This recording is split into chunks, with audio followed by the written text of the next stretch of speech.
from Mwasuze Mutya ennaku z'omwezi kutegeeza ziri asatu olunaku lwa bbalaza oba Monday. How is the coronavirus situation treating you? We hope you're doing fine. Yona jolly numbers zeyongedde over the weekend. More reason we should be more cautious. Sigale waka if you got nothing to do out of your house. Yes, mubazaliwa Glorin Kaboneka Kamugisha. Happy birthday, my dear. May God continue blessing you. Greetings from your husband and your children. To you, Vincent Semaganda, to Lydia Naziwa, to Salongo Senoga, to Ntumbu Jones, to Ronald Mugurusi, to Godfrey Magadu, to you, Anthony Lunalo. Happy birthday. Mwebale tuwaiza okutuuka ku lunaku luno olw'amazaalibwa gammwe. As usual, it's business as usual. Wano ku Mwasuze Mutya we have a story. It's a little bit sad, but she got to share. Zefarida, Mwasuze Mutya.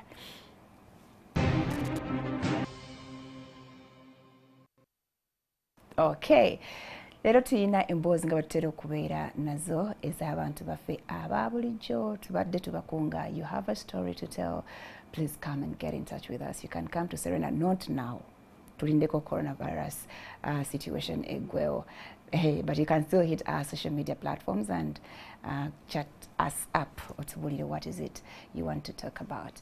Our page is NTV Mwasuze Mutya. Bwebino bina biwedde, you can walk over to the office to Sinzira Kampala Serena Conference Center okukuweereza. Nze Farida nga bwe nkugambye omugenyi wange olwaleero ye Kabeda. Did I get it right? Yeah, Kabeda. Sarah Kabeda. You have my mother's name. Yeah, naye ye Sarah. Nsanyusa okulaba. How are you feeling? I'm bad. Embeera sinnungi okusinziira we nali okuva emabega. Byatandika mpola mpola. Byatandika mpola mpola. Mpozi kye sibagambye Sarah ayina problem omubiri gwe gwagaana okuddamu oku manufacturing nga tegukola musaayi gwe omubiri gwe, so asurvivingira ku blood transfusion. Era mu abatagaba musaayi, once in a while you get a chance itayoko ku blood bank ogabe omusaayi. There are people who live on that yet asobola ku manufacturing a blood, so she survives on donor's mercy. Yes, Sarah. So when did this whole thing start? Chatandika last year around May, and it began as if they are ulcers. Ng'olubuto lubeera lwokyerera from time to time. Nengenda wabasawo ne badiagnosing ulcers, then treating ulcers for some time.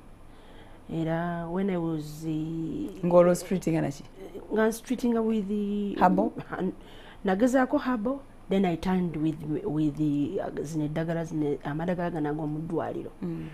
Ngaddako, that was last year in May. Nagenda ku mudwaliro banga ulcers are severe. Zaali tezikulumangako? Zaali zandumako ne zikakkana. Ne bangamba nti za explodinga. Ebyenda biriko obutuli, intestines ziriko obutuli, so zifulumya omusaayi mungi. Kati nengenda nga ngejjagejja nga neeyongera. Wali ka modo ka small size? Nali mutono, era kati ebizibu bino ebizzeewo lwa bulwadde nti neeyongedde. Nengenda nga nfulumya omusaayi. Kati nagenda okugendako mu ddwaliro ne ng'ogulaba gufulumira ddala oba bakugamba gubeereyo munda? Omusaayi bangamba gubeera munda, era nga n'olubuto lwazimba, nga nzimbazimba omubiri. Kati nga nti omusaayi bwe guba gufa tegulina we guyita okujja kati gunoonya in the body where to settle. That was basically. Kati nengenda okulaba ng'omusaayi ogwo kati gunoonya okufuluma ne guddamu periods. End of the month abakyala bye balwala. Kati nga zigenda zibuuka ennaku eza bulijjo. Olwavaawo kati omusaayi ogwo ne gutandika okuba nti bwe gwagala okufuluma gufulumira mu kamwa, olumu ogulabira mu nnyindo ne mu matu. Ndedda si mu maaso, mu matu. Kati awo nenga ndedda wano weetaagawo omukugu. Kati we nagendako wano mu kusooka wali okosa normal physician? Nali nkozesa normal physician, general doctor generally. kati kyatuka kwekyo nenga ngende ndabika abasawo abakugu emulago gyenagenda I presented all my papers kati that was last year nebanga nti you need first of all you need to see a gynecologist alabe either kizibu kiri mu lubuto oba uterus oba kiki gwe nalaba Dr. Christine echa ulcers tebakibayi echa ulcers basoka nga ndi ku treatment already nebanga nzijja genda wadde zi exploding intestines zijjeko obutuli zijja genda kati we nagenda emulago nendaba Dr. Christine gynecologist nankebera naye ngera nzimbye nga nzimbye nangamba you have a challenge with the blood naye tugenda kulaba oba na uterus eriko ekizibu nanga uterus namu nagenda mulago new mulago the female hospital nembera admitted ne bankebera nanga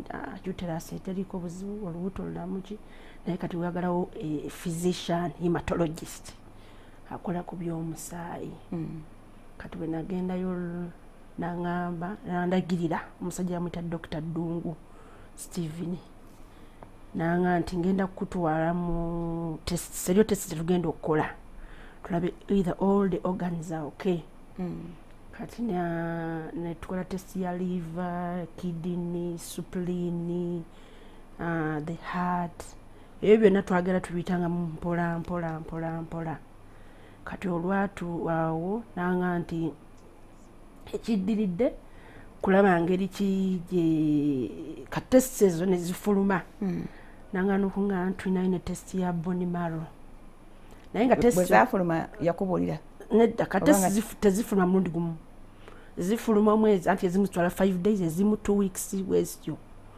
up to around September na finalizing anti okimanyi ekireeta bino byonna olina vitamin B12 deficiency vitamin B12 kozi yekolete vitamin B12 mwemuli ekirungo omuzungu kyayita proteins mwemuli emmere omuntu gyalya ng'ezimba mubiri eguzimbe gwa omubiri guzimba naye olina deficiency kitegeeza tokiina mu bungi tekimala sina kirungo kimala mwemuli ennyama mwemuli ebyennyanja amagi liver wali tokyabirya sinaye sikyabirya ebyo obuwala nabo buleetamu nnyo amalala si malala you're being healthy cautious waliwo lotuka ndidde nnyo ennyama kirabika oba yengeza kati bw'oteeka nk'omubiri n'otandika okwekomako ku byolya bwenakomako ate n'amata saaganywa kuva buto kyogera saaganywa kuva buto ko nanga nti olina vitamin B12 deficiency naye tugenda kujjanjaba mpolampola era treatment ya myezi emeka 6 kati bwe natuuka ne babikuzaako ebyo byewali tolya ne babinzizaako ne bategana ku treatment ya vitamin B12 ne kati awo omusawo nanga nti tujja according to your blood group olina okulya according to your blood group waliwo byengenda okujjako nemala ebintu ebiri acidic anything to do with acidic nga kirimu acids oba citric acid oba kiki ngenda kubikujjako nenzikiriza nga enniimu emicungwa nanasi even with your ulcers kuba nalina ulcers already kati nanga nti ebyo ngenda kubikujjako amatooke waliwo n'ebirala abantu byebanywa nti bw'obinywa slim a bit nga nagamba ebyo byonna byonna kati tuba tukola tudde ku how do we build the body kati awo ekiseera bwe kyayita last year in October nali ndi ku mulimu nkolera kamuli nenzirika nengwa nange ne bankwatako bikiina tugenda mu ddwaliro twatuka mu ddwaliro abasawo ne bagamba she's anemic talina ki musaayi they tried their level best okulaba nti nfuna omusaayi kintu kizibu nnyo up country kati ne banteekako omusaayi nali ndyawo nebaza baganda bange abasawo ne bakiba n'ambulance ne bandeeta Kampala bwe natuuka eno ne mateekako for first eyo gy'obeera kusaidize Kamuli? Mbeera Kamuli. I'm a teacher. Primary? I'm a teacher secondary, but I joined local government at Kamuli municipality. So when natuuka eno ne baŋŋamba nti ne baŋŋamba she's anemic. Libaali bantaddeko omusaayi. Ngenda okutuuka eno ne baŋŋamba she's anemic. Nga guli guweddemu ekyuma gye baali bantaddeko. Abasawo ne beetala. That was Gwatiro Hospital eri awo eweyogerere. Abasawo ne beetala ndagenda okulaba ati omusaayi teguliimu naye nzimbye olubuto bagenda okebera bagamba olubuto lujjudde musaayi. Bagenda okebera ebigere ati ebigere bizimbye amaaso gazimbye omutwe guzimbye. Awo nno ne tukubira dokita wange essimu nangamba mumuleete. Ewa that is sinakuyingira nno Mulago. Ndi la Memorial liri Kigo Entebbe Road. Nagamba mumuleete ne bantwala. I was admitted. Omwami nanga nti kati kyetugenda okukola tugenda kulaba how best we can treat you. Obulwadde bwo kati ke butuuse olina kubeera ng'oli kumpi n'ekirala olina okubeera nti kati ofuna omusaayi. Ne banteekako omusaayi ennaku 3 ne bansiibula noddayo Kamuli? Nenzirayo eri Kamuli okukola nentandika okukola emirimu ng'olozimbulukuse olwo nno nga kati nga banteekako omusaayi ntowolokoka nezayo muno musaayi zinolanga n'amaanyi nina era nsobola n'okukola nsobola okutambula naye nga just kantolooza oyo. So last year still end of October nekyagala okunziramu nga seetegeera awo. Nenkuya dokita essimu nanga come back. Naye nemugamba dokita sisobola kutambula sooka ofuneko omusaayi. Nengenda Kamuli Mission Hospital ne banteekako omusaayi nanga nti ofunyeeko ogukutambuza ng'ojja. Bagenda okebera HB. Olwo wayiseewo bbanga ki okuva wafuna the last transfusion? Kayitawo omwezi gumu. Nanga nti kati mu ddwaliro ne banteekako ecupa emu. HB nagenda ng'eri 3.8 nga bankwata bukwasi. Kati HB hemoglobin level, blood level. Ate nga dokita yanga nti omuntu omulamu ayinamu 12. You have 3 point. I have 3.8. It made me get worried. Kati awe banteekako omusaayi nembeera mu ddwaliro ennaku 2 ate nenvaayo nenzira eno. Natuuka eno dokita n'agamba nti tugenda kukolako ssaala ogenda kutereera. Of course ngamba hope tugenda kukolako ogenda kutereera era oli mu mikono gyange. You are in the right path, you are in the right person. Nze nkola ku ba musaayi Mulago. Dr. Dongusi akola mu Cancer Institute. Exactly. He's our guest here. Akola mu bya Cancer Institute atamuyima kale nayageza okunzizaamu amaanyi nanga nti nkola ne ku ba sickle cells ndi mu Cancer Institute level 4 bityo naye nze basically abalwadde bange bamusaayi njagala kulaba ddala kituufu ekikuzunza nekikujjangamu omusaayi kiki n'ogwa ate ne bakuzaako.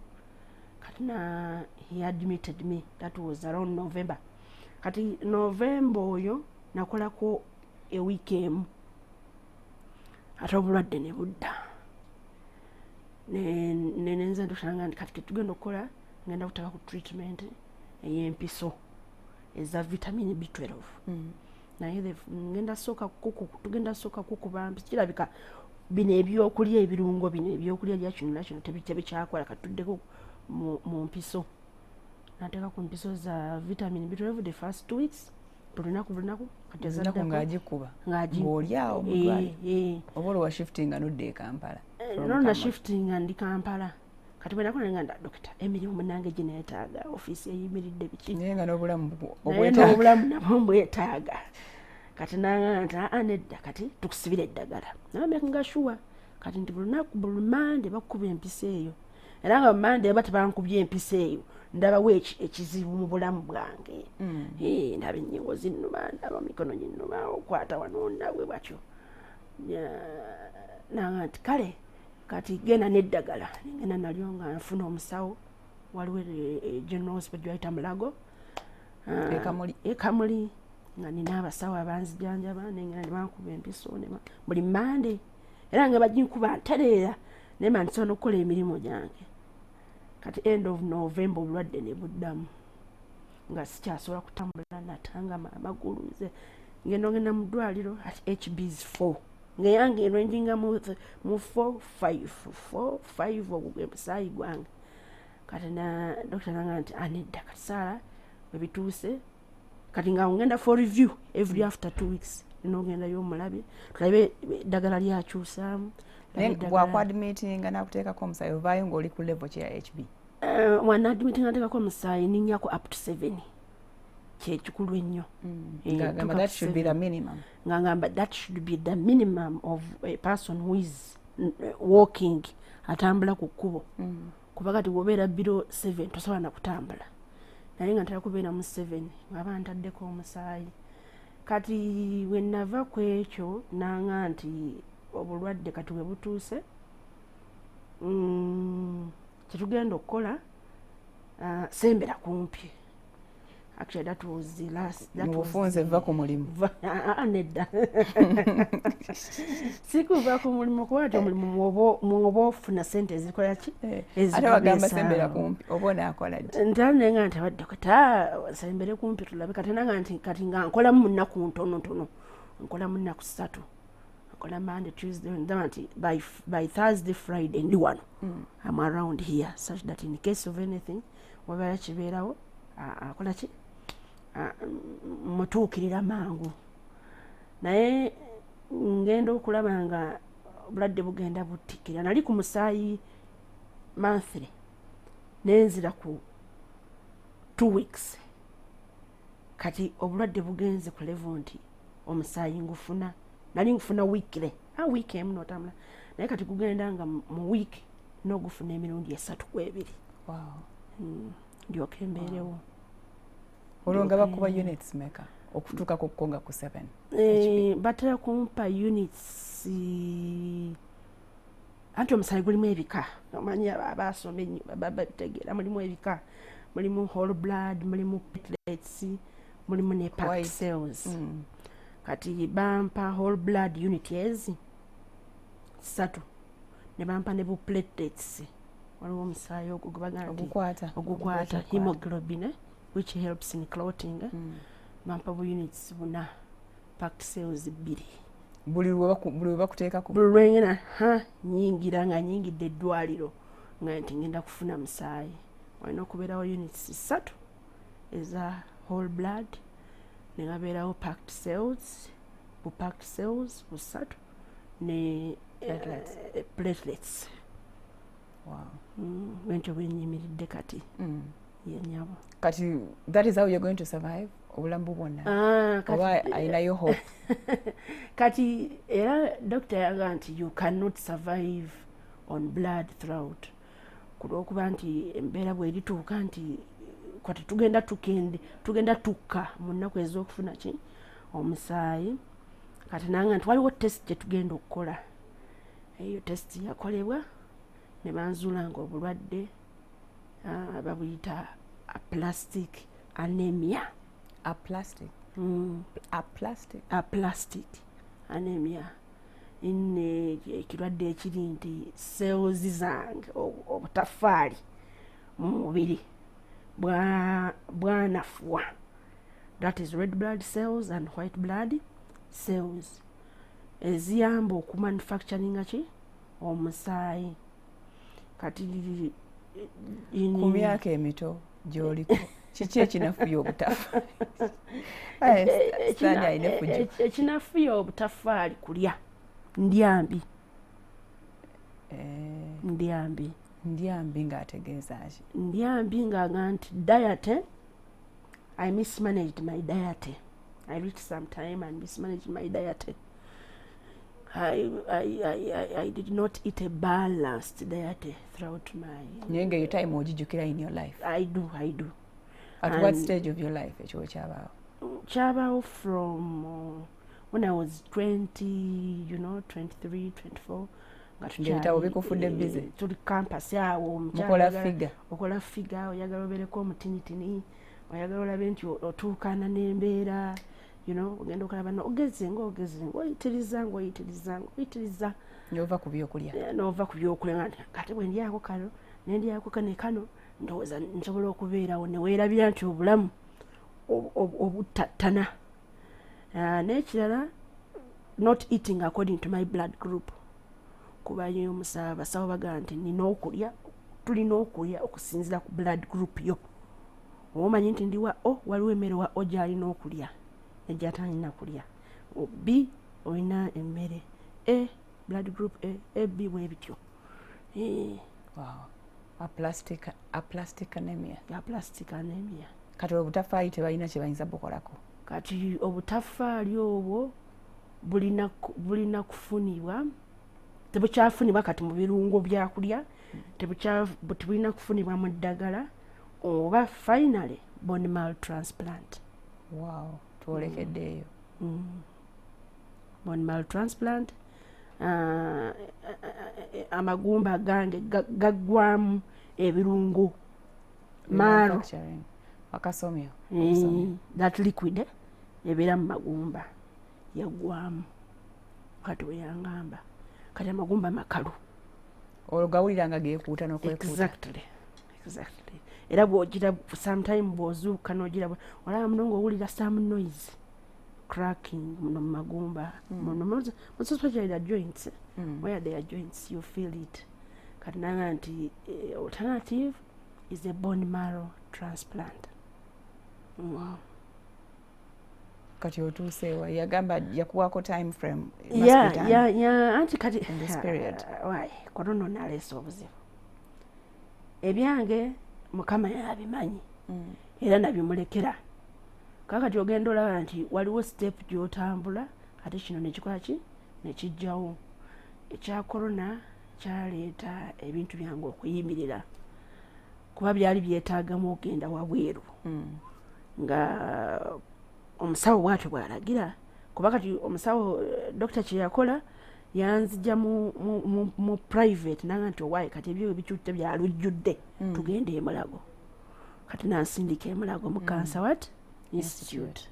Kati yo gye nzijja omusaayi. Lwaki nga bakuteeka mu Cancer Institute? Yaŋŋamba nti mwennyini hematologist akolagana bya musaayi, ofiisi ye eri Mulago Cancer Institute level 4. Eriyo abalina issues with blood. Not necessarily nti balina cancer. Not necessarily nti balina cancer. Basically batestinga cancer emirundi egi nga oli free. Nga taliimu. Kati omulemu katono Sarah, tukomewo tutandikiraawo your battle with having a transplant. Okay, tukyagenda maaso ndi ne Sarah Kabeda. Did I get it right? Yes. Kabeda, yes.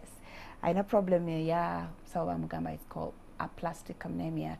Omubiri gwe gwagaana okuddamu okukola omusaayi gwagwo, so he survives ku musaayi gw'abantu abalala, transfusion.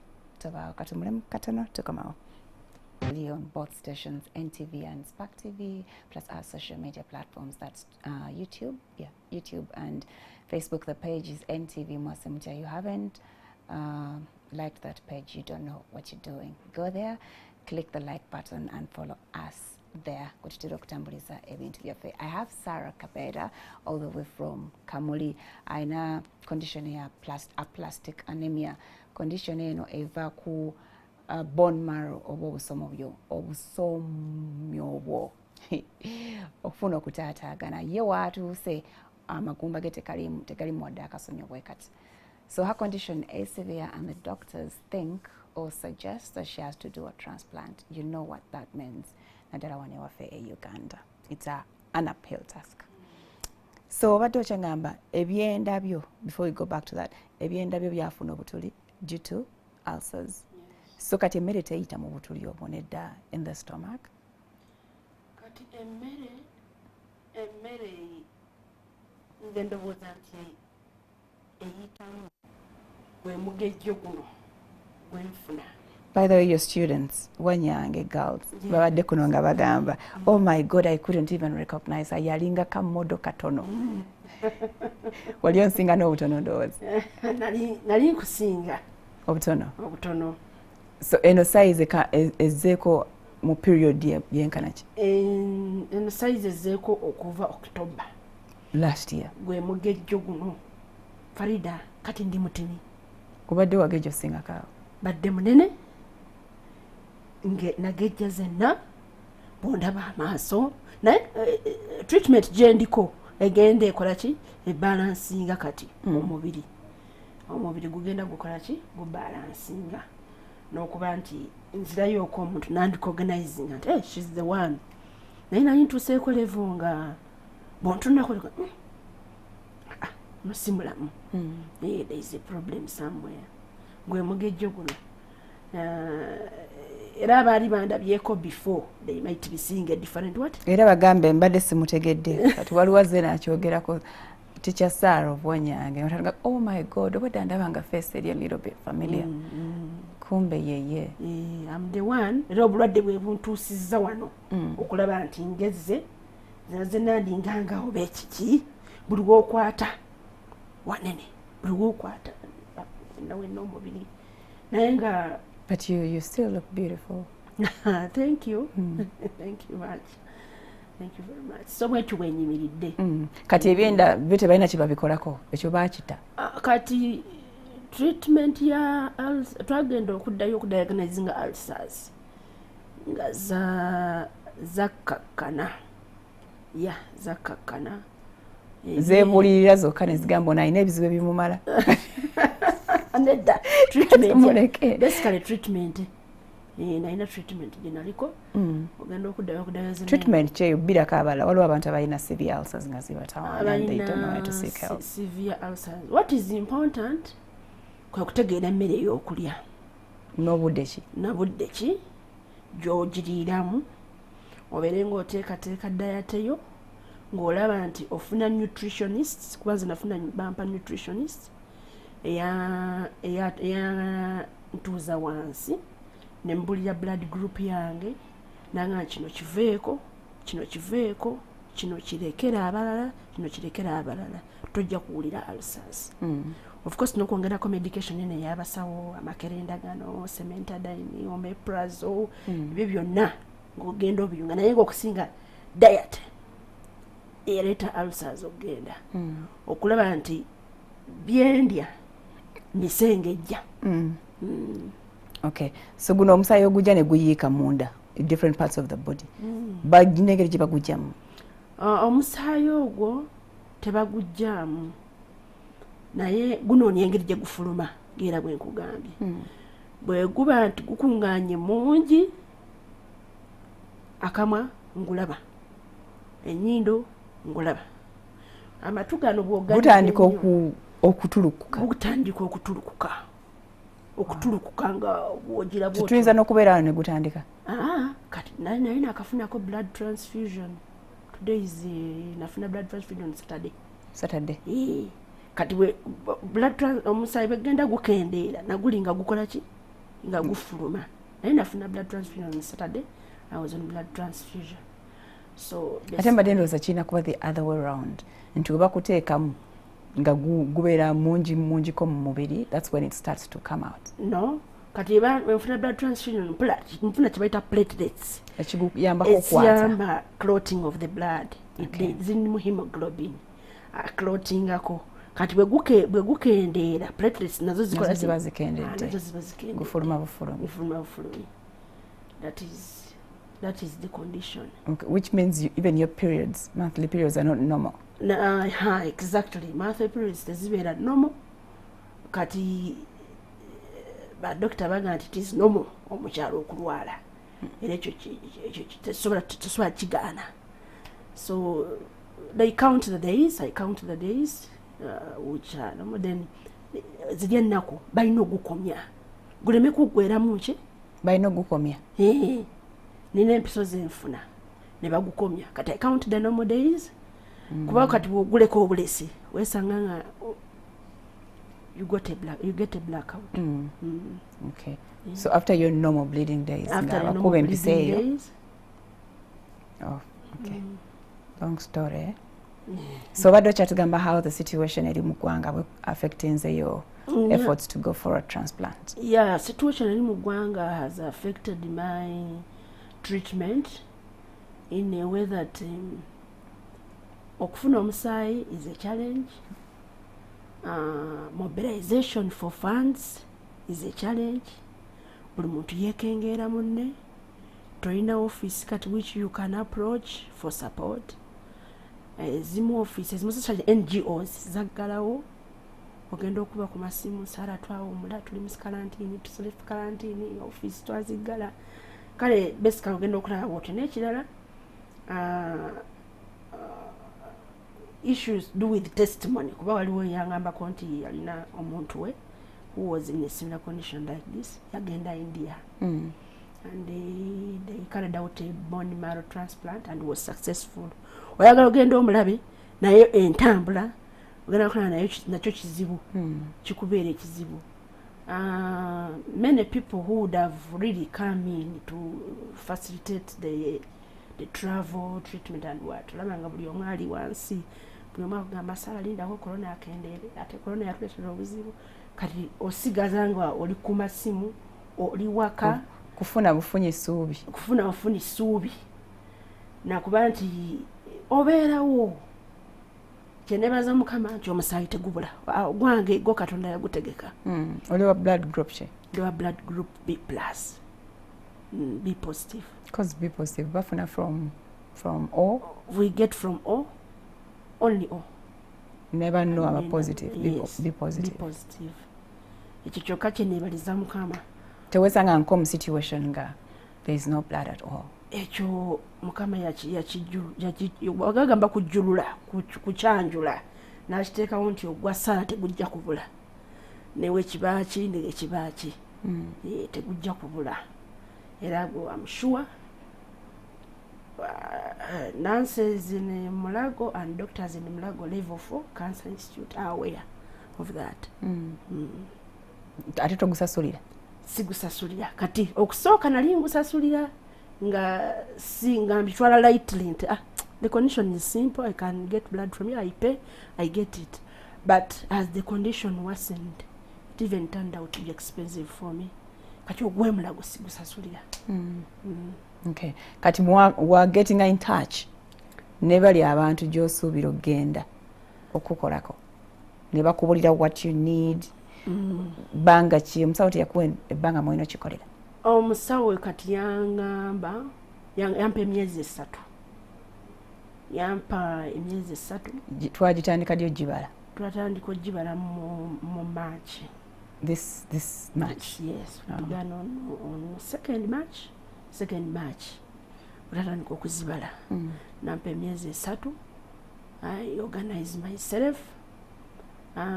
Nampa n'ebbaluwa eraga nti obulwadde mbulina neetaaga obuyambi n'ekirala n'angamba nti I need a donor. Cause wakyaliyo n'ebbato ya donor. I need a donor. Cause kati oyo aba akuwaaki? Busomyo? Mpa bone marrow. I need a donor, preferably a sibling or a sister or brother. And if my mother was still strong, she would do. Yeah.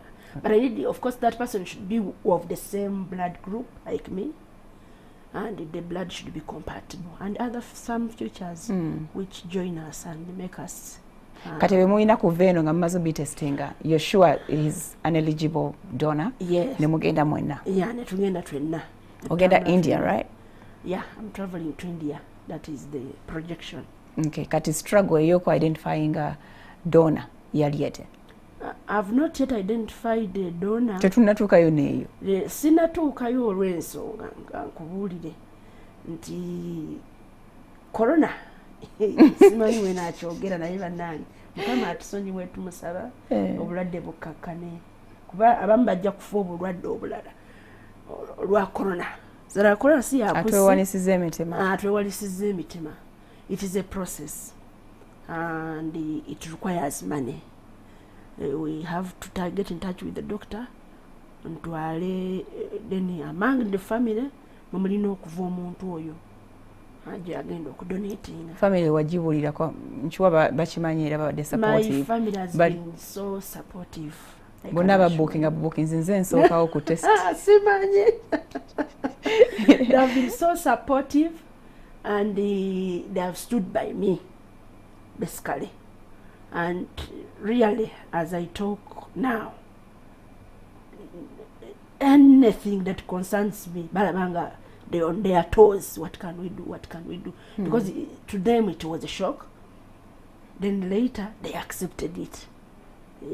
They accepted it. Tulina okubeerawo ne Sarah ng'ali mu condition yino tulabe tumusupporting until she heals.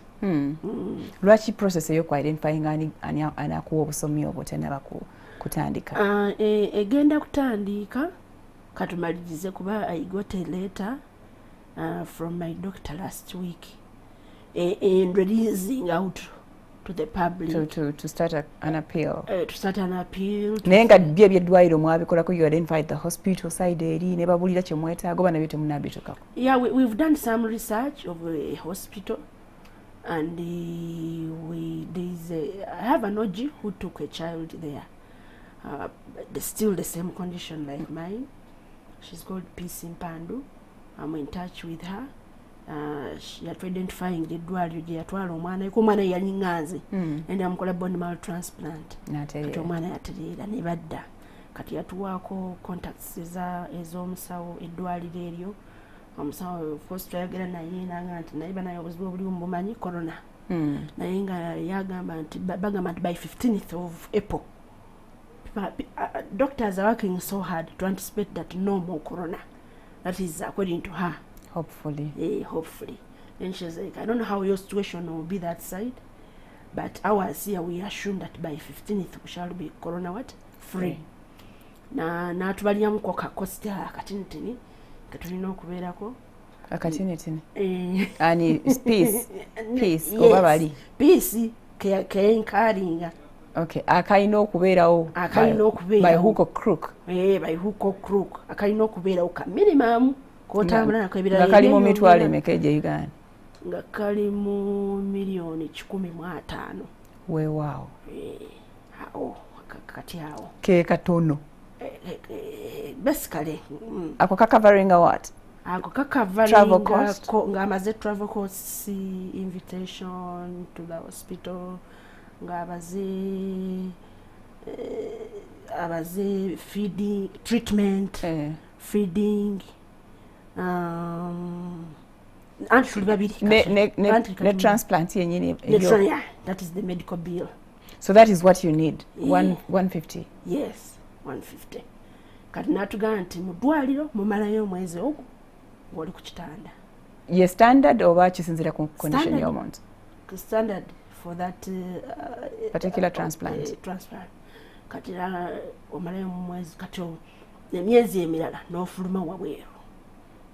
Wow. Emyezi emeka tulimu emeka? Ebiri. Basically oyinamalayo emyezi emeka? Esatu.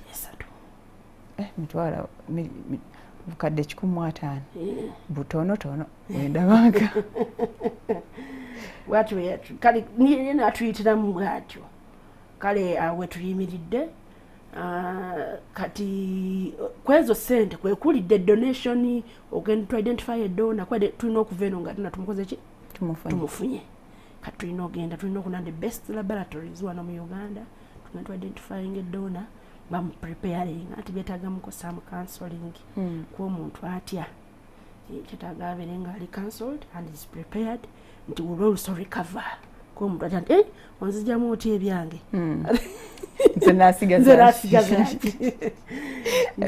generally bwetukyubiridde kati olwo tebagamba whether there is a possibility of you failing to get a donor among your family. I now not fail. Mukama akola ebibye. Sijja kubula.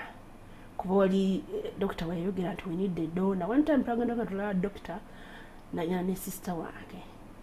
Namubuuza nti bw'omuwerekedde oli omukiwe na sister nanga. She's my sister. dokita nagamba bebe nyini mu byo twagala mmwe mujje mutuwe mujje mutaase ki obulamu manyi sijja kubula njamufuna njamufuna gyali mu family omwo gyali and he or she must be willing kimukakatako talina wajja binyumiza kika nti omusaayi gwasiima gwa kalulu kalonda gwate katandika okwebuzaabuza kati olw'ebyemirimu the fact that you're in and out of hospital almost every time omumalako otya ku mirimu wabiwumula simanyi wenaabyogera naye nebaza bakama bange bantegeera situation eriwo nali ngenda nga nkola naye nga nkolamu ennaku ngezi 3 nenda abantu olwokuna n'olwokutaano sirukola I come here to prepare to go and see my doctor kubanga doctor amulaba weekend nali mulabanga weekend kati webyatuuka nayogera nabo of course kyabakwata nabo baali bakulaba ndowooza ng'okyuse mu mbeera era baali bandaba nga nkyuse mu mbeera sikyakola bulungi nze mu kusooka emirimu gyange nga nkikola n'amaanyi nanga sikosa okujjako ng'era ndwadde toyosa I don't absent myself okujjako ng'era otegera nti ekinkoze ekinzijeewo kyekino basically naye bantegeera and ate ffe tukolera ku masomero since I'm a teacher ate ndi mu education monitoring and inspection kamuli department kale olaba nti holiday bwe yalinga ejja ng'ennyamba nti tuba tetukola amasomero wegabeera abaana babeera nti tebaliiyo otegeeza emirimu miki si mingi nnyo mitonotono ne kakati mu time ya corona era si mingi kakati era mu time ya corona si mingi kale bwentyo bwentambula but I keep updating my bosses about my condition and they understand. I think the town clerk is aware of my condition and I keep updating him. Ndi bwenti mukama wange ne supervisor wange Mr. Musoke Joseph Didio is aware. Okay. Okusomesa kwo kyasomesa oba wakuta kuno kwennyini okwennoni okusomesa okwennyonyi nali nkuvuddemu wakuvaamu lwakino oba wasangibwa okuvuddemu nedda kyansanga nga siriimu nasomesaako kamuli progressive nensomesaako ne Wanyange manya basomesa nga tupart time ng'odduka eno n'odduka eno kati nga nasomesaako ne Wanyange for 8 years Wanyange girls manyi obusomesa obusente butono I would say that sente z'omusomesa oziranga bw'otaziyirizaamu uko birala survive ebeera ki ebeera nzibu so nasomesaako Wanyange nenvaayo kati ngenda mu bya CV nenvaayo nga sina kuyingira government payroll gezaako nnyo okuyingira payroll nga bizibu muli bangi biki kati nenyingirako NGO kati nenzirayo ate nensoma neneyongerako okusoma kati ne UCU nenfunayo masters mu education kati bwenaveeyo nebanga nti okusomesa mu university there is an opportunity nengendako mu Kampala University yes gaba nali for 3 years so when I've been there actually lecturing kati when nafuna opportunity eno 2018 eyo ku district nengenda eri n'okita akite wakola part time still why distance era baana ngamba mbaweka akaseera naye nga distance ogenda okulaba ddeno ate neeri gye nagenda nga I want to commit myself I settle nabe nti mbeerako awantu nga nakye ntunuulidde ndi focus nsaavinga abantu bange nga siwankawanka kati biro eyo nga bwe bagikusomeramu bwagenda n'obikula akameeza ensuwa akawunti yo eya bank ng'oyimiridde olaba olina woona atandikira kuba I assume kikulidde nnyo okuva ebbanga lwe bakikudiagnosinga kikulidde nnyo badde osaasaanya. Biiru eyo bwe nagiwulira nentandika okwekubira omulanga eri ab'emikwano. Okusooka famire yange yanasookerako n'okunyigiriza naye bannange kati bwe tutuuse embeera yeeno. Ekirungi kiri nti bino dokita byonna yagenda nga abinnyonnyola nga tabinnyonnyola nga ndi zekka, yabinnyonnyola nga ninako n'abantu bange bengenze nabo nga bawulira. Waliwo omuntu nga nti ayunga bintu bye kuyitawo, naye dokita bwe yambuulira nekubira omulanga mu famire yange, bakama bange, ab'emikwano, naddala ab'ekamuli abo mbanyigiriza nnyo omulanga gye gusinziira. Nenkuba omulanga mba ojje abo nabo nembagamba bannange kiri bubi. Nenkuba omulanga mu baana be nasomesaako masomero gonna wanyange wa.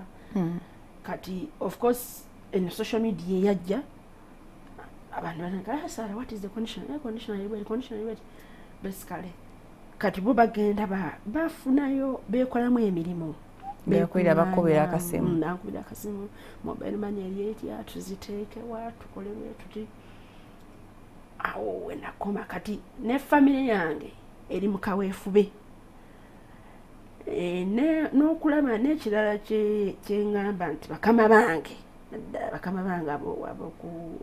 ab'ekamuli ku municipality, they are trying to link me okulaba nti nfunako either a sponsor, because they have given me several letters to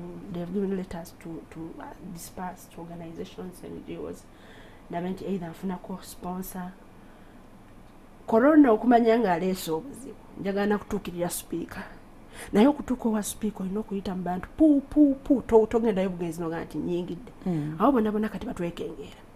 Ani wonna nga ndi ekirwadde ekibeera nga nti kirimu ekiti ate nga corona kale bwe bityo. Naye mmanyi nti obuyambi nja kufuna. Inshallah.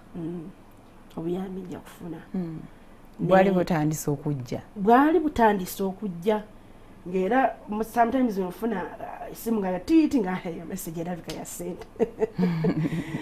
Wadde nga ziva mu bino byeyatera mujini and what. Naye nga abantu bali batandise okwekolamu omulimu okusingira ddala ekamuli eri ekibira kye bayita Kamuli Movers and Shakers. It's a group of intellectuals.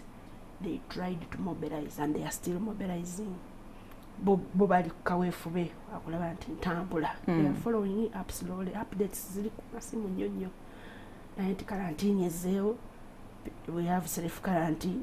Oba kikukakatako oba oyagala batoyagala olina okutuula waka okuggyako ng'olina ekyamaanyi ennyo ekikutambuza. Wow. Kati wateekawo nga esimu nga account abantu ko bateeka sente? Nateekawo my account number. I'm using my account.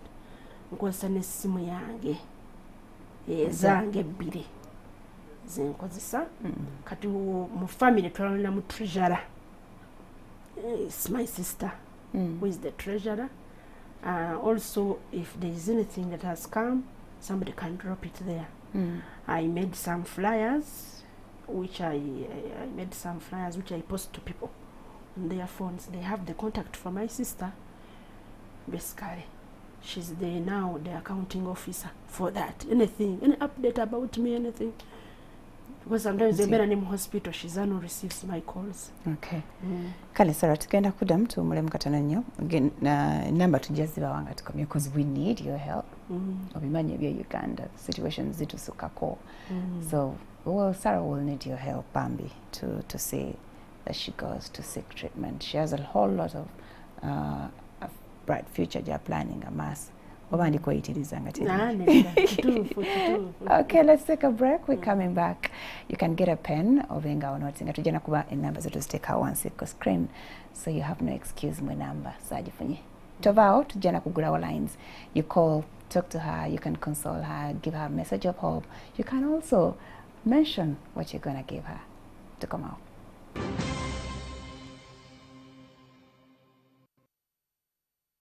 Okay, thank you so much for keeping it NTV. Tuchari kumboza ya Sarah Kabeda.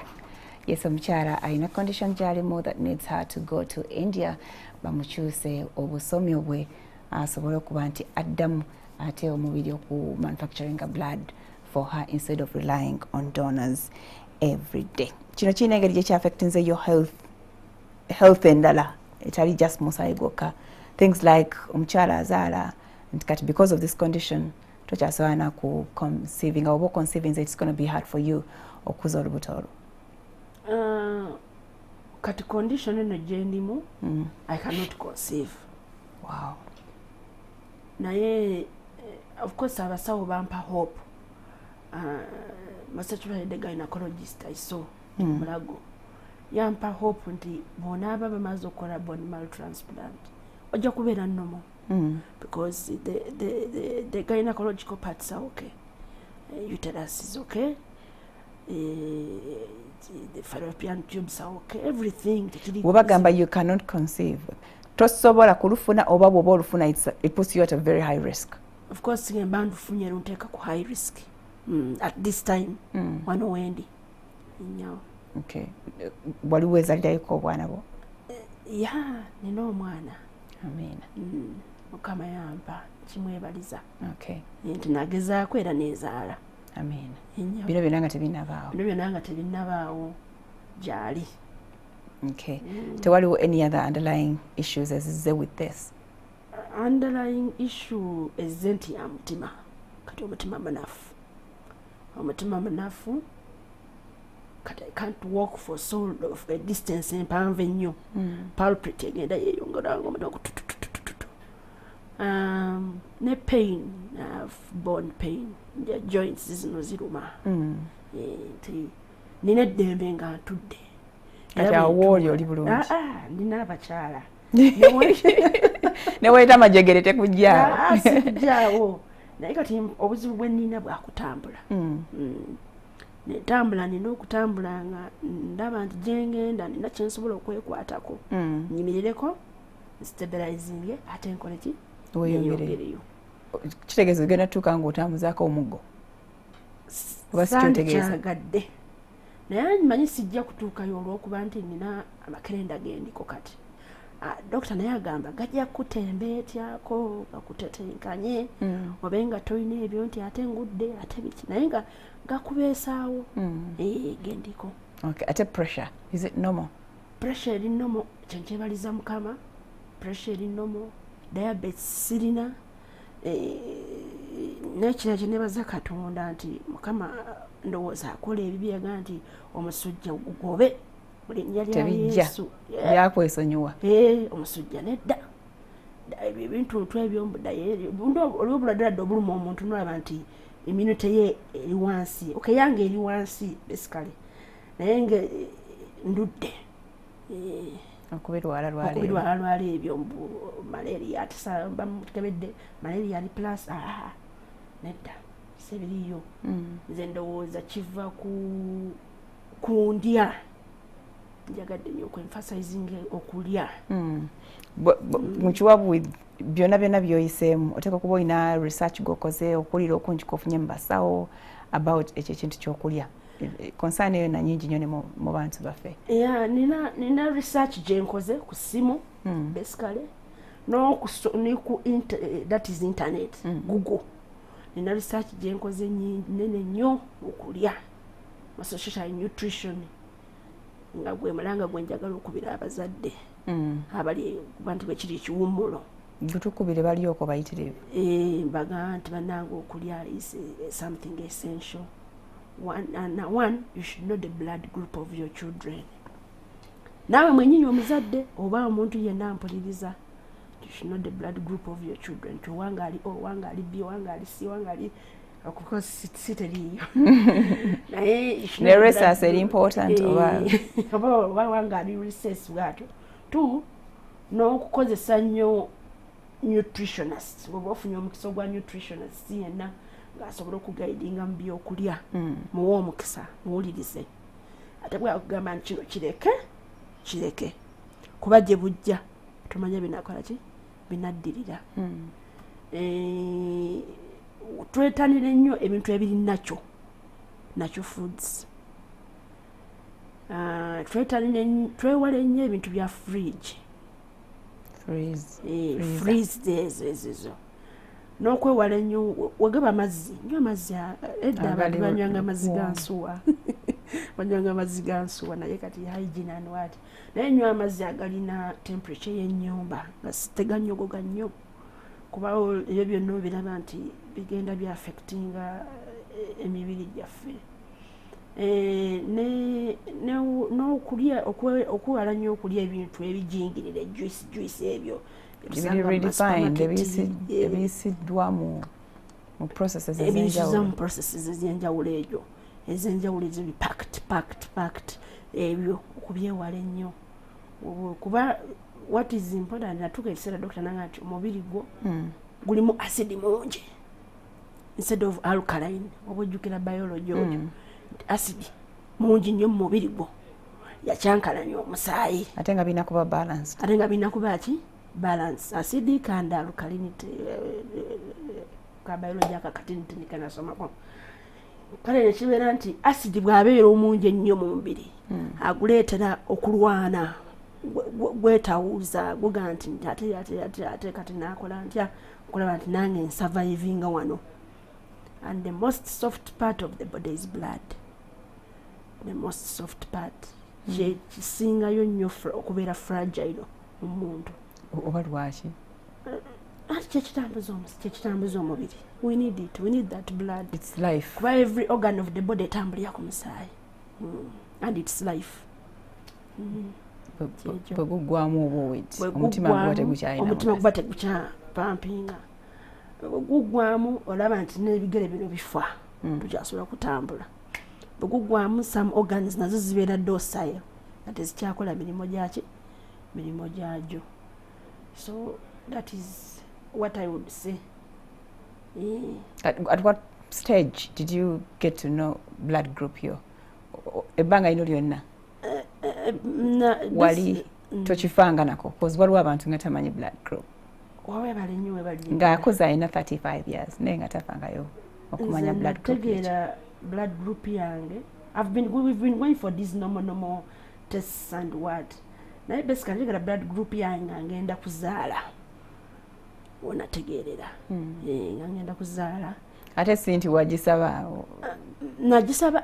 Oh, okay. Nagisaba. And I would urge people to obogenze mu ddwaliro twala obuvunaanyizibwa obugamba omusawo nandyagadde ogenda nga amanyi ki manyi blood group tebagaana naye nagenda okuzaala we nagitegeerera nti ndi B+ nekinkwata mu mutwe kati okutegera blood group yange kyewekinyambira we wano nti bwengenda mu ddwaliro nga talina musaayi wembaamu agoogera musawo ndi B+ tandeetera nkyamu. Naye ebiseera ebisingira baba balina okuddamu okuggyako bakonfaminge. Naye ebiseera ebimu era bajjako naye kati nze situation eyange olumu bwogenda mu ddwaliro teyeetaga ate bakuggyako ate badduke bagende mu laabu ate bakolaki oyinza n'okublackinga out mu kaseera ako kale njogererawo nga bukyali ndi B+. Ate bo baakumanyira n'okumanyira kati oli muntu waabwe wa lulango. Ni muntu waabwe wa lulango ate waliwo gye nagenda ng'embeera mbi.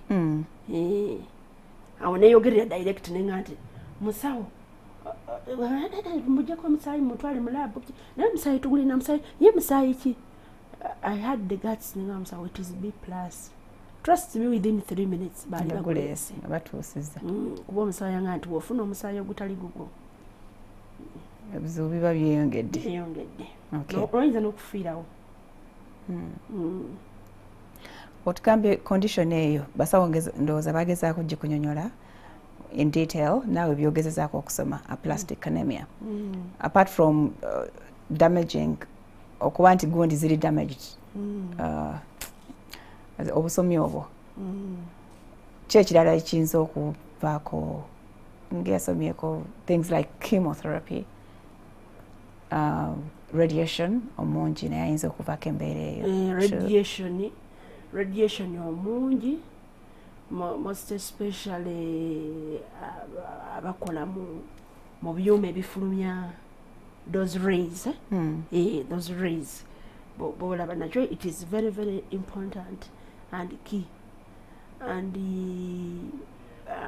basically bw'otunuulira embeera gye ndimu, sometimes I'm to blame for not going for diagnosis early and for not kyenjagala omulanga gwe njagala okubira abantu nti wadde oli mulamu gendako mu ddwaliro bakkebereko nga nti musawo njagadde kunkebera general body check up generally omanyi nti the challenge we have abaddugavu gye tulina nti omuntu agenda oga nti ngende mu ddwaliro ng'ayidde nnyo ng'alaba waliwo naye nga I think when you approach a medical personnel and say I want general body check up bakebera omusaayi bakebera ekinungwa, I think obulwadde obumu twandibadde tubuzuulanga ale and the treatment can be what can be got. Okay. Ng'ogyeko ogambye watandika okukitegeerako nga olubuto luzzeemu okubabukirira ulcers. But wali tolabyeyo obubonero bwonna okugejja kutandika at what stage before everything went out of hand? Obubonero bwonna bwe nali ngandaba nti nga bwe neesala, when I cut myself I take long to what to clot. Era omusaayi gujjuluka nga alina omusaayi omubi, omusaayi gwo gwalina ogwegendereza. Era nga ne mama wakanga abantu alina omusaayi omubi. Condition eya hemophilia? Eya hemophilia. You have it? Sina hemophilia kubana omusaayi yakirulinga out. Yanga atolina hemophilia, singa alina hemophilia wandifudde ng'oli muto tewandoweza na myaka 5. Naye nalina condition yeeyo nti bw'osala bwoti okay it clots nyenga gulwao gulwao na gujjuluka kimusazi musibewo. That is from banga dene mabega. Banga dene so kigenda kikula mpozi ng'omusaayi gwo muli gulaba nti nina okutuuka certain level ndabe nga nina wentuuka n'ekyange ekyo kyekakyenande nine ulcers ezo nazo zinumye ebbanga generally right from campus nga akamala mu mazima kerezange nga mbi nnyo nsasema olubuto lunuma lwenyola generally bazibadde ziri intestinal nga byenyola nobeerako ku kitanda ne bajjanjaba ulcers n'ogenda n'otereera kati abasaayi bagamba nti ze-explodinga tekyankanga nnyo. Oba tewakitegeera nakitegeera bategeeza ki? Mu kusooka naye sikitegeera naye nga omusawo yaga nti ulcers tukozesa zibeera severe. We should accept nti zibeera severe to the extent nti abamu bwe zibaluma asesema musaayi wagufuluma. Era ne wali otuuse? Nange nali ntuuse nti nga nsesema musaayi mukuzza nziza musaayi kati n'olubuto nga luluma bw'olukwatako bwoti ngola tizibaluke luluma.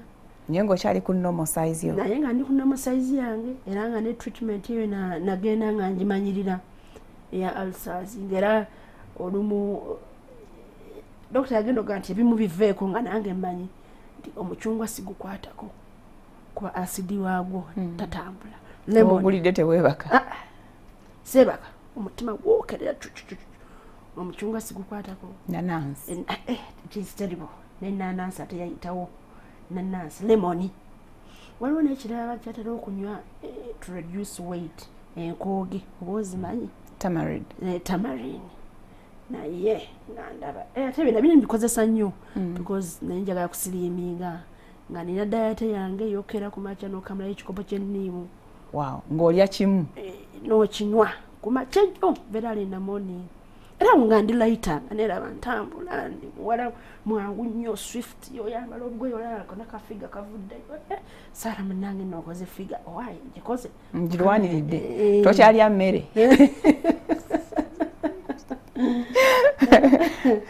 Ne timing kale basically nalati nali ulcers doctor naye nti okulya olina okulira ku kiseera sikwerumya njala kiseera kiwanvu nedda you must eat in time era namaana adamula nga you must eat the right food sikulya kuba buli omwalya sikulya kulwokuba nti byosanze njala ekuluma kulya kulya mufuulirizo kyosanze ne tudda ku these fast foods tulina okuzeewala fast foods ezo chips wati kababu abantu babyetanira nnyo naye ekiriisa kitono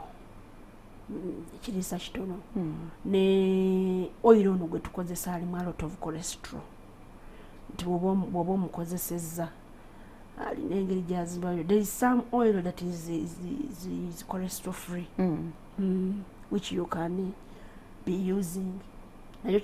Nakyo ndowooza kiyinza okuyambayambako. Tujja kuleetako wano omukugu mu maaso awo atusomese ku our blood groups and what we should eat. Yes. Tujja muleeta in the near future. So at what stage wotandika okunotisinga nti kati size egenda eyonooneka ate ku speed ki? Ngenda okunotisinga nti size eyonooneka last year in October. Olwo nga doctor angambye nti your cells are megabolistic. Wangi. Wali abasawo olwo ng'ategeeza ki? Ziri mega zazimba. Kuba era nagendako we nali ngeza okutestinga omusaayi bandaga ekifaananyi ku TV nanga nti a normal red blood cell efaanana bweti naye gwe saala eyiyo efaanana bweti ogiraba bwegezze naye ngera olaba ezimbye yonna. That was last year. Ngeringa times 4 nga nange nzimbulukuse omusawo nga nti kati bw'obutafaali buno twagala buddeyo mu normal what shape naye ekibireetera okuzimbulukuka acidic conditions mu musaayi gwo nnyingi. Nasooka newalika ate kati white blood cells kyezikoze zeekavinze zo zidze wansi kati ziri red blood cells ziteekinze ki over your body nyingi kati awo kutandika okuzimbulukuka. Wow. Okay, so kati kukya donations I assume waliwo enamba zemwataddewo ne account number tugenda kuba tubawa enamba za Sarah on your screen. You can use those numbers to help out mu situation gyalimu. We know there's so many people abesanga mu mbeera nga beetaaga sente or they need funds to go do things ebibayamba okubeerawo. We can't deal with everybody, but gwe tusobodde ne tumubateera mu maaso eyo. We know you're good people who can help, who love to help when you can. Waliwo Moses Blessed Wamala Gwenda bagambye I'll contribute to her treatment 100,000. Please give us a number. The number will be rolling on the screen mudakika ntono from now. Mitwalo gyo 10. Blessed Wamala Moses yagikuwadde enamba ogenda ziraba Moses oba naawe sobola ozitusomere soka ozibasomere nga bwe baziteekayo awo ku screen. Namba zange z'essimu neri 0772 69 556. That is MTN. Do that again. 772 69 50 56. That is in the names of Kabeda Sarah. The other? Then is 0702 31 95 99. Yeah, Sarah Kabeda. Okay. That is Airtel. Okay. Zonna zirimanyage. Sarah Kabeda 772 69 556. Abali ku MTN 772 69 50 and 56. The other one is Airtel 7002 31 95 99. Musanvu 02 asatu mwemu chenda mutano chenda mumwenda. The numbers are Sarah. They will be rolling on your screen. Obenga, make good use of them. You can contribute whatever you have. Because chimanyi kamu kekakola muganda. So boleta no linaleta. Simanyi how far you have gone. Whether you're free to reveal how far you have gone. Olina manya bambi distance jatambudde kontono. She needs more. Nayongeza kuboli ku contribution here. Kati basically nga bwe nga nti abantu bagenda abantu kisennoomu bagenda bampeerezaako obuyambi kuba kakati right now as I talk treatment gye ndiko ya 1.5 per month amakerenda 1.5 yes nafunako March kati I have to get April and May mukama wanaaba akoze ebyamagero ndimenti ogenda by June naye manya ebyamagero bijja kukoleka so waliwo abantu bagenda bampeeza kisennoomu waliwo na group eyekamuli movers and shakers it's a group of intellectuals they have really tried through their chairperson tried to mobilize. I've so far received 5 million from them and they claim they are still mobilizing. Nina Head Teachers Association of Kamuli, they are also still mobilizing. Nina OGs, they are still mobilizing on their platform. Nina family, the family will go ahead to sell something. There must be an asset. I know with their plans as we normally sit in family meetings of 2-3, something must be sold. I know there must be an asset. Of course, it may not raise all, but it will go a long way. It will go a long way. Nayenga we manyi bwe tuyimiridde kwanze family njirimu manyi ebiriyo bajja kwekwata balabe nti ekintu kiyimukako ki waggulu waliwo okuwa ekikola kikuba ekitwa kuba n'ebyo byobadde ombuuza nga doona biki doona we need to go for a check up oba nawulira nti test eyinza okusandikira mu kakadde tebiriko age limit ono bwati ali mu myaka bwe giti yalina okumpa doctor yangamba kuliko age limit. It doesn't matter the sex of the donor. It doesn't matter the sex of the donor, but the age. Somebody cannot be above 65. Should not be above 65. 60, sorry. 60 and above. That's Aina kuba maximum 60, then minimum should be minimum below 60. Ne bwaba mwana ngali 18, they still can. And above can do the same. If somebody is above 60, cannot donate. He cannot donate the bone marrow. Yako percentage ya chances of the thing working out, the transplant working out.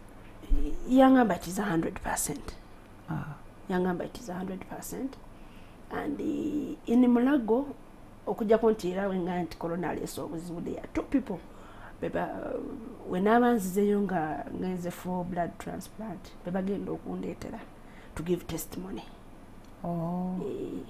Nga kyabatuukako and they went to India and nabo era nga bali bwe bati omusaayi obufuusa omusaayi obakola bone marrow transplant ne batalera.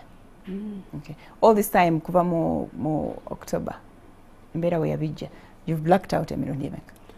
Na ka blacking out emirundi ebiri wali nga tebana kutegeera exactly ekizibu kiriwa nga tebana kutegeera exactly ekizibu kiriwa kuba obulwadde bwasooka ne buconfusinga mu kabasawo nga ba checkinga kirala ate kirala kyekikolaki kyekivaayo bacheckinga kirala ate kirala kyekikolaki kyekivaayo okujja lunatuusa okufuna oyo physician gwenkugambye ate lwakuba nanga nti tukkiriza tukole buli test ejja tukole eno tudde eno finally naruling out obulwadde obwo kwekungamba naye nebaza mukama nti yaruling out cancer kuba naye mugani doctor nzikiriza cancer kuba nawo obulwadde okkiriza nga nzikiriza nti waba cancer sina kyakola tukolitandika ki treatment baali batandisa okisiinyaako baali batandisa okisiinyaako yo cancer ngamba tewali buzibu nabo obulwadde tukkirize tufune obujjanjabi instead of living in denial tukkirize naye test ogenda okulaba omusawo akuyita nti test zafulumye kuba test zange siza instant ezimu zituttengako ne weeks 3 nga results mu bbanga lino lyonna okoze test eziri mu 20. mukama mpitirivu nkoze tests nendaba nga kwina okukoowa naye omanyi obulamu tokoowa naye weetamwa no bakole test eno oddayo dokita ngana kati test bino ebifulumye twongereko test eno nibada ne mu test z'omugongo bone marrow eziruma bakazikola emirundi egyo ez'omugongo gegana amazzi ge bajja ku mugongo bagaba basooka bakuba ogukonde is it true why bakuweta eyo bagikolako n'endala you lie on your back ne batuna ekituli mu gumba but they scroll like scrilling nga bona scrilling drill no drilling mu skin yo ne bakusika ku gumba ne basikamu liquid era nga basikamu naye okuba nti baba bakusanyalazaako naye nga you can see you can hear what they are doing naye nga obulumi tobuwulira naye nga sound eyo zateekate ye freaking out okusinga ne pain kuba wenga ba drilling at the yakuma ne basikamu some liquid kati liquid eyo gye besingako to test kati liquid yavirako nga nti the bone marrow nkalu bagenda okunoonya nga tebalabamu nene naga naye no marrow no liquid eno is to be manufactured by the body through red blood cells and white blood cells kati olwo tebalina kye basanzeeyo then you have to deal with the healing of that particular bit then you have to deal with the healing of that pain kati eryegumba tewasigala waaka akatuli oba balina kye bakola nekaddawo balina kye bakola mu theatre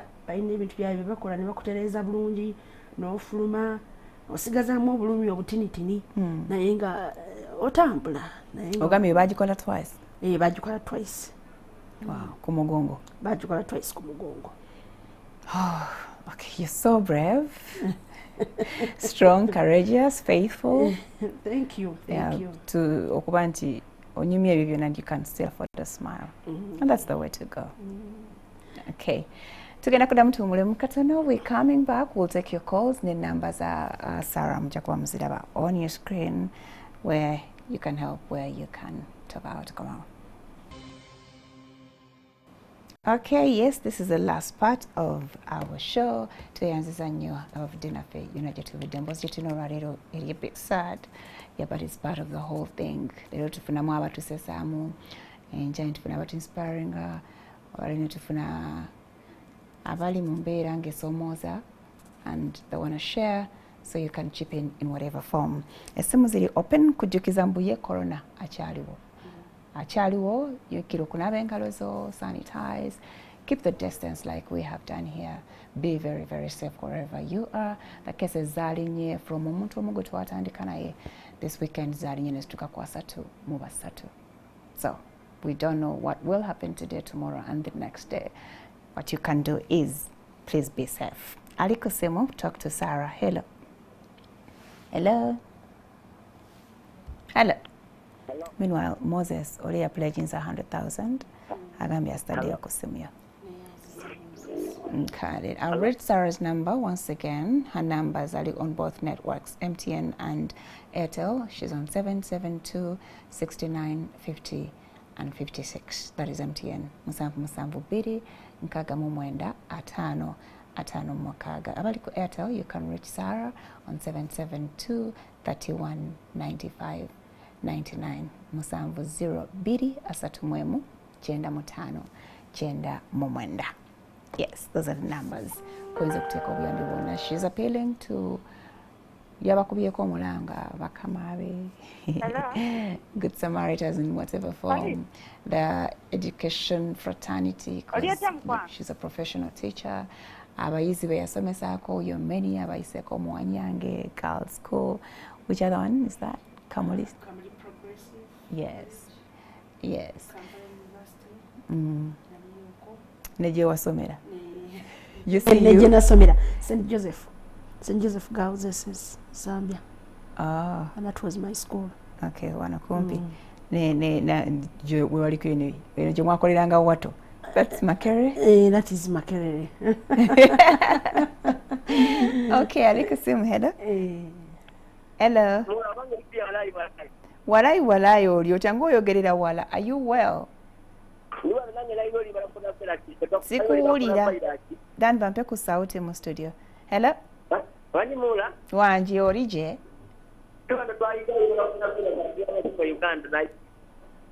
Se wanta makuba bulango bwonna tutukira ku nsonga.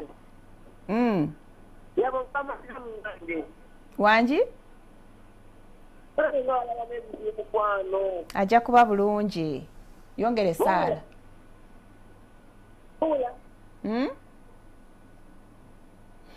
Walai walai nga sikuwulira. Hello? Hello? Yes. Sina sound ndoza mu studio. I need more sound. Hello? Yes, good morning. Ono mama kunatese Kimbanyaro. Muli mutya Abanyarwanda bannange bwe twazirunda. Bannange Munyarwanda munnaffe nga ate kuweyongera kunyirira. Bizibu byansi corona. Funga bw'obimanyi. Yes, how are you? Bannange okukyalo. Bannange ampatta obuvumu bana akyala tukuma bantu. Yeebale kuma yeebale kuba mukyala mugumu. Mukama yeebale. Palita nsanze omaliriza osoma ennamba badde nsaba ennamba bazinziriremuko. Abanyarwanda otumanyi tuliwo okuyambagana. Kituufu. Mukama yatuwa. Naye weekuume. Kale mukwano mubeere bulungi.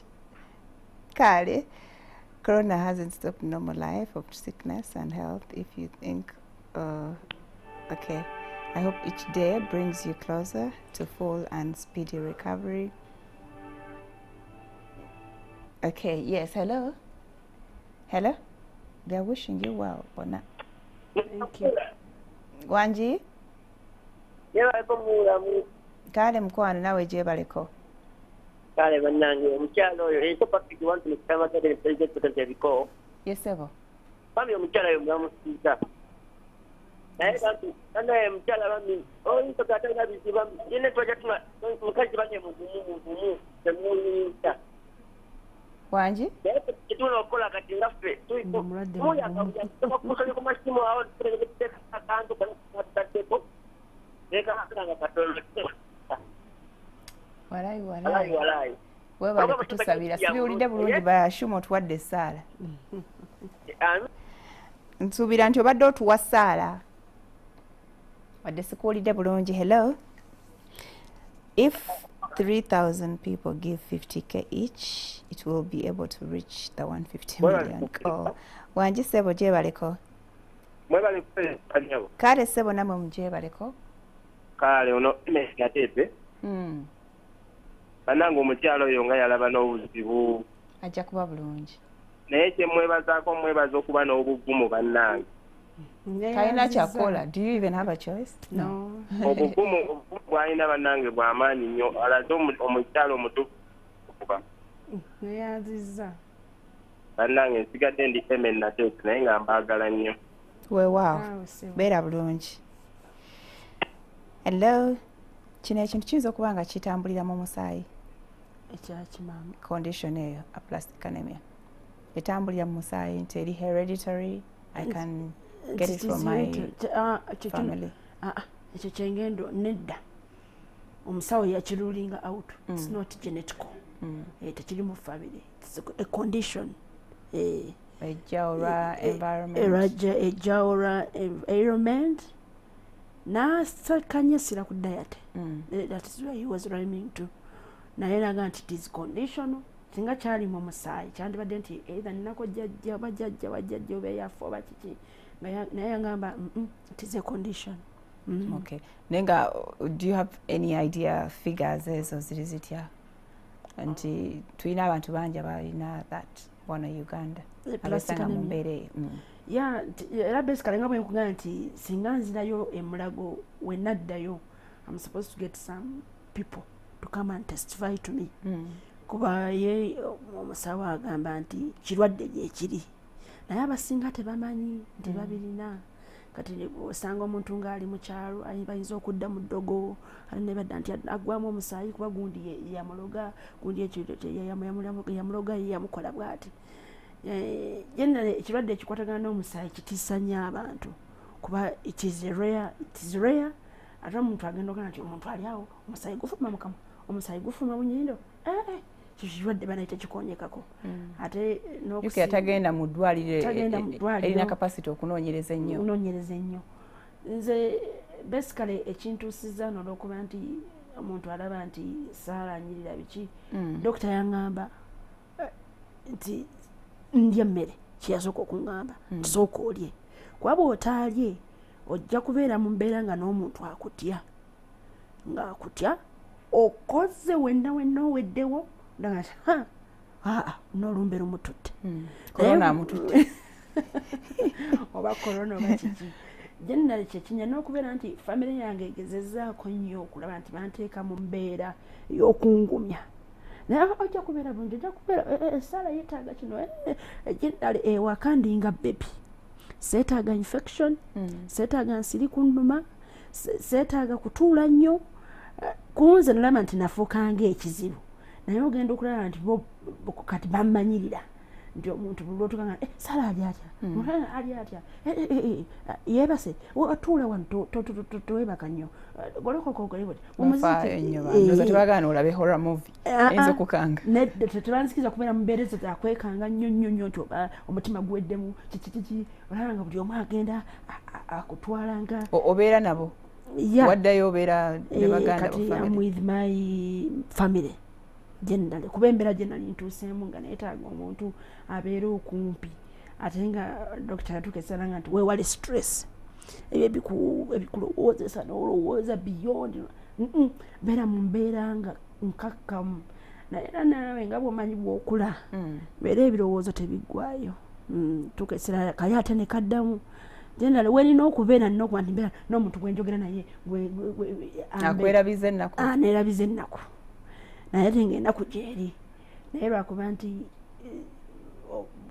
kyagala nange saagala nnyo okunyolwa kuba nja kumalamu amaanyi abanzijanjaba baluuzinge hope kyobola nange buli ssaawa ngenda nteekamu okama naye nga ndi bulwadde binnuma olumu bigera ne binnuma neesiriikirira naye nga nti mukama njogere naate bwe naayogera anzijanjaba siimumale neneegumya nembeera wa nedda tuli bulungi saala ebikuluma nja kuterera balabirawo ng'omusaayi gutandise bagenda ogenda okola samusanya omusaayi guva mu maanyi kase netandika ebyo nga bateeka mu mmotoka twiki mulago kyensirikira mulago abasawo be bakitegeera mbu baaba omuntu waffe alimu bulungi abasawo be bakitegeera nti omuntu wamwono tali bulungi okay hello alikusimu hello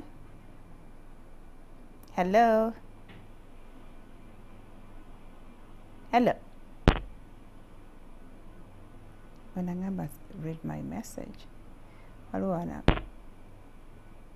namuleme Robin akwereza emitwalo 2 yanziza Robin neyanziza nnyo webalire ddala newamala blessing neyanziza webaye nnyo mukama abawa omukisa ajja kugubongera alikusimu hello Farida. Yes, sebo. Webala okuweereza. Tukola. Nga promota sebadduka ndi wano kusama nero zekisoga. Ate nga nkudde mu kimunero taaliwo. Yes, sebo. Longe omukyalo oyo ng'alaze n'obulwadde. Mukyala agenda kuba bulungi, inshallah. Naye twakuba okusaasira munnange tekuyamba. Okuleko tussiramu ku nnamba etubeeko akatono ketuba naffe tusobodde mu mbeera nga gy'olaba gye tulimu. Oyogedde ensonga. Akatono ke tulina tube nga tukamuteerako bange naye asobole okubeerawo n'obulamu kubanga obulamu bwagalibwa ate we wamu n'okusaba mukama katonda amwongere obulamu obulungi nze promota sebatuka palida batutukyemu ku nnamba. Okay. I'll read the number once again. 772 69 50 56. Newabawo 70 2 asatu mwemu chenda 95 9 mwenda 702 31 95 and 99. Aliko simu hello. Hello. Yes, Sebo. Good morning. Hello. Wanji. zero matike mujunga amba mutuga manda kaje bali ko farida tuweereza gye balesebo ng'omukyala alabine ajja kuba bulungi nnyo ate wange mukwa ajja kuba bulungi nnyo alhamdulillah jasinze mate nkubyeko nga okay tweyanziza nnyo thank you omulala hello trying to read through these messages nazo zintawanya hello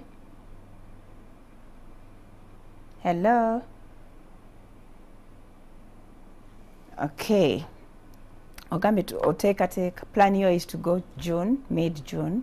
Yes, plan yange teyinza kubeera nayange naye ney'omusawo ko kati tuli babiri nze n'omusawo yeeyo omusawo yateekateeka June binaaba nti bikoze ki biteredde naye era nga bwe nkugambye nti ekintu ky'omusaayi kyo kyakwatayo nti buli Lwakubiri na Lwakusatu balina ogunteekako Lwakubiri na Lwakusatu ate nga bakolanga Lwakubiri then ne baddamu nga Friday Saturday nedda birina okubeera tutumira nti ogifuna consecutively so buli week olina ofuna omusaayi kati bwe mpulira nga embeera eri egonze era nzirayo kuba kati zino ennaku zo ziri basically recommended nti Lwakubiri na Lwakusatu manina okuddayo n'okuba nti nfuna ki nfuna omusaayi ogumbeesabeesawo of course ne guntambuzaako naye obuzibu bwengenda nga ebisoomoozo byengenda nga nfuna biri nti olaba nti baba bakuteeseeko omusaayi ate nodda olaba ngaera ofuna of course omusaayi ogutali gwo guleetawooko akacyankalano mu mubiri kati osooka n'ofuna kikamunguluze sooka nefuna kamunguluze kyekisookera ddala n'ekirala nendaba nti bwe mba nfunye omusaayi ng'ogwo ninako ebintuntu ebinzijjako ku mubiri biri naye dokita yagamba tebineegalikiriza nnyo kubeera wabikiriyalinga kati nga sibiraba byagenze omusaayi bibeerawo for a few hours omusaayi mweguli munaage kati olaba mweguli osobola n'okutambula bibeerawo just for a few hours a few days naye ogenda okulaba nti bwe gugenda gukiriyalinga gumanyirira omubiri anga ostabilizinga nekipaaki kiwalaba nga kikola ki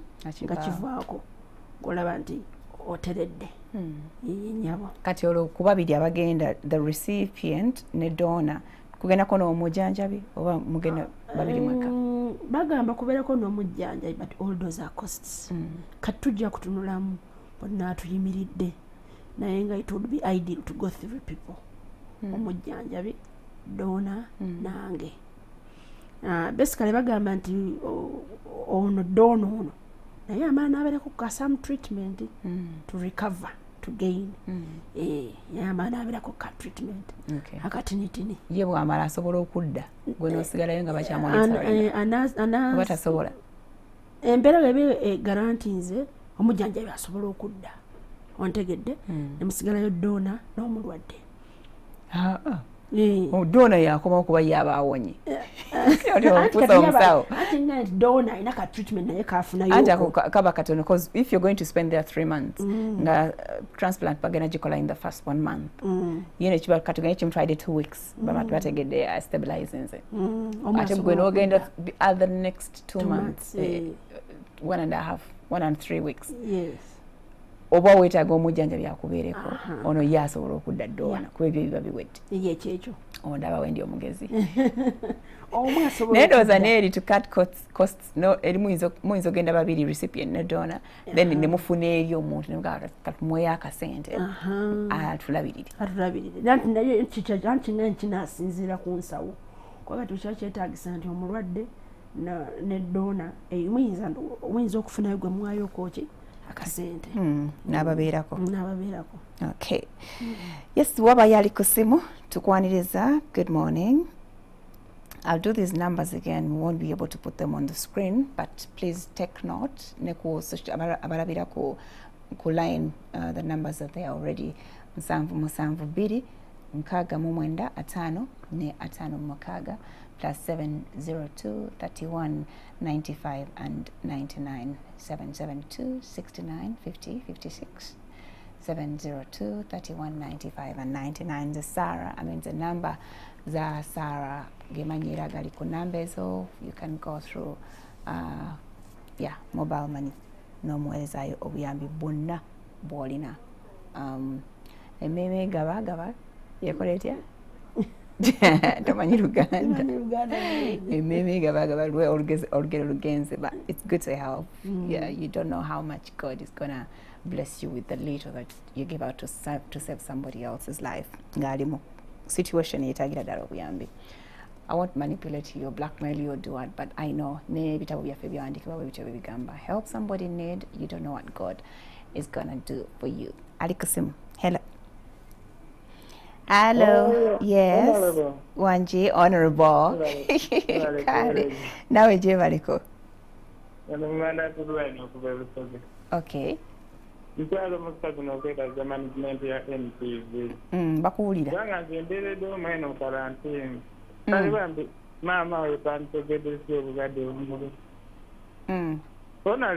Wanji nze nkyandi predict nti omusawo agenda kujyawo naye kati omusaayi tulina bagenda gufunakutya kubanga abalwadde bangi abeetaaga omusaayi. Kati ekyo ekibuuzo kyandibadde kyandibadde buweereza. Sooka okiddemu mpulire. Sooka okiddemu. Sooka oddemu ekibuuzo kyo. Kiddemu ekibuuzo kyo. Ekibuuzo kyange mmanyi nti enkya tulina omusawo. Naye omusaayi ssaawa zino teri kuva waka kati omusaayi tulina ogabibwa gutya? Talina musaayi, talina problems, talina shortage ya musaayi mu blood bank. Am I right? Omusaayi gye guli. Kati ssaawa eno kye twagala is money. Sente contribution agende ekizibu bakyangange mu ngeri ey'olubeerera. Luganda lubuze. Yeetaaga kukyusa busomi bwe. So ky'omusaayi kyo tokiraliikirira. Naye nga woofunye akadde ng'embeera eriweeweddewo, please pass by any hospital babeerawo ne oba any hospital. Oba Nakasero blood bank ogenda n'owaayo omusaayi gwo. Ojja kuba okoze ky'amaanyi. Guyinza okuba tegujja kuyamba Sarah ng'ayinawo right now, naye nga gujja kuyamba omuntu omulala oba agudde kabenje oba alina any other problem that needs for them to be transfused with blood. Hello? Hello? Hello? 772 69 69, right? Yes. 50 50 56. Okay. Yes. Then 702 31 95 and 99. All right, thank you. Those are Sarah's numbers. Amanya gego Sarah Kabeda. Yes. Yes, those are never to wasibula. Anything else you want to say? Njagala kutuusa bubaka tinitini okwebaza family yange kunyimirirawo kaseera kano, nenjagala n'okwebaza abeekamuli besikale gyembeera kyenazaalibwa mu district groups eziriyo movers and shakers. Mbebaza nnyo bannange, mwebale nnyo omulimu gwe mukoze. I'm a member. Mweba movers and shakers be. Movers and shakers gye tuli b'amaanyi. It's a group of intellectuals who are good at seeing Kamuli progressing and developing. Nebaza bakama bange gye nkolera emirimu, town clerk ne mukama wange omukulu education officer wa municipality. Nebaza abantu bonna ba oji abalina kye bakoze abanzirukiridde era ng'era bakyadduka kuba olugendo lunene nkyaliko era mmanyi nti nja kuwangula mukama wa buyinza. Nsaba nnyo ni ankutteko mukama Katonda kuba gyanzije yeewala. Ngenda ntambula mpola n'ekisa kye nga nkwatirira nantemba ekyokuntukaano. Mbebaza nnyo basisters bange, family yonna, bakojja bangi nnyo bagenda banziruukirira mu ngeri ez'ensaamu ez'endala. Okay, I think that's it. nange ndowooza neebaziza neebaziza nnyo okusisinkana nawe nkwebaziza badde ngenda okusembayo naye okinzigye ku mumwa nze neetumidde kale Sarah, we wish you all the best. Thank you very much. Mukama akulembere mu byonna. Amina. God bless you. God bless NTV. Abanconnected okutuuka wano bebaziza nnyo. Basically a group of OGs. Abakoze guno omulimu. I have an OG who works here, Doreen Nantanda. She's basically behind all this. Thank you for coming. Wakati mu bulumi bwoyitamu. Amina. Tusaba wakati nga akutambuza ku lugendo lwa full recovery. Akendereza ne ku bulumi. Amina. Okay, thank you so much. That's it today. Enchira tujja kubaayo. We'll be talking something related to corona and how you should utilize the time. Joina mu kiseera kino nga not too much is going on. Yes, twekuume twongere okwekuuma engalo tuzinabe tubeereko nnyo ku mikutu egy'empuliziganya tumanye what is new and what are the new measures that have come up okulaba nti twetangira ekirwadde kino. I'm Farida. We'll see you again tomorrow. God bless you and bye-bye.